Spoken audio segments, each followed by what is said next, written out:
NIA అనేది దేశంలోనే అత్యున్నతమైనటువంటి దర్యాప్తు సంస్థల్లో ఒకటి. వాళ్ళ అంతర్జాతీయ తీవ్రవాద నేరాల దగ్గర నుండి ఇన్వెస్టిగేషన్ చేయడంలో సిద్ధహస్తులు.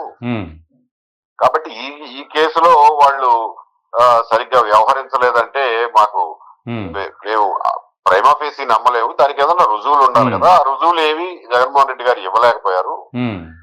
ఏదో కుట్ర అంటమే తప్ప ఎవరు కుట్ర, ఏం కుట్ర, ఎక్కడ కుట్ర, అసలు ఏ విషయంలో కుట్ర అనేది ఒక్క రుజువు కూడా ఇవ్వలేకపోయారు. అవును సార్.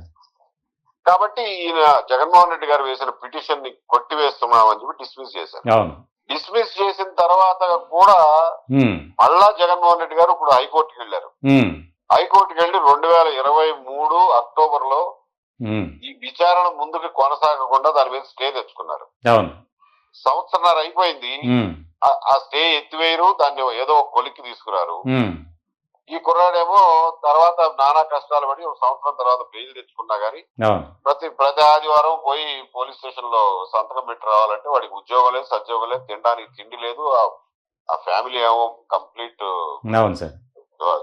దారిద్ర్యంలో ఉంది. వాళ్ళు అప్పులు పెరిగిపోయి అప్పులు ఊబిలో కూరుకుపోయారు.